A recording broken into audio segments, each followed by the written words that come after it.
গতকাল থেকে শুরু করে আজকে দিন পর্যন্ত আমরা সকাল গড়িয়ে বিকেল এবং বিকেল গড়িয়ে সন্ধ্যা, এখন রাতের কাছাকাছি আমরা অবস্থান করছি।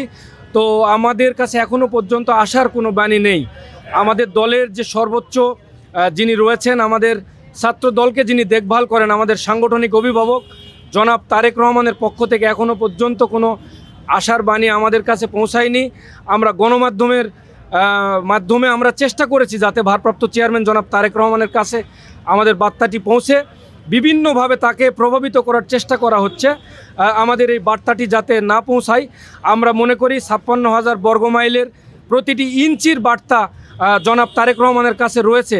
তাহলে জাতীয়তাবাদের যে অভেদ্য দুর্গ মিনি ক্যান্টনমেন্ট খ্যাত নয়াপল্টনের এই তথ্যটি, আমরা যে এখানে পদবঞ্চিত নেতৃবৃন্দ দীর্ঘ 36 ঘন্টা ধরে আমরা এখানে যে অভুক্ত অবস্থায় রয়েছি, আমরণ অনশন করছি, সেই তথ্যটি কেন পৌঁছালো না তার কাছে, এটা আমাদের কাছে একটা অজানা বিষয়।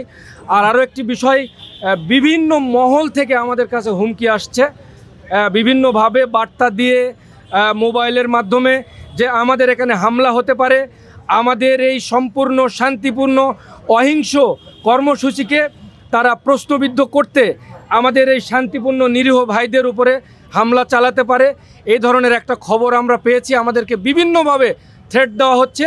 এটা গণমাধ্যমের মাধ্যমে এটা আমরা সমগ্র দেশবাসীকে জানাতে চাই এবং আমাদের আশা আকাঙ্ক্ষার বৃত্ত প্রতীক দেশনায়ক জনাব তারেক রহমানকে পরিষ্কারভাবে আমরা জানাতে চাই, আমরা জীবনের নিরাপত্তার শঙ্কায় রয়েছি। আমাদের উপরে হামলা হতে পারে, আমাদেরকে মব সৃষ্টি করে একটা অনাকাঙ্ক্ষিত পরিস্থিতি তৈরি হতে পারে।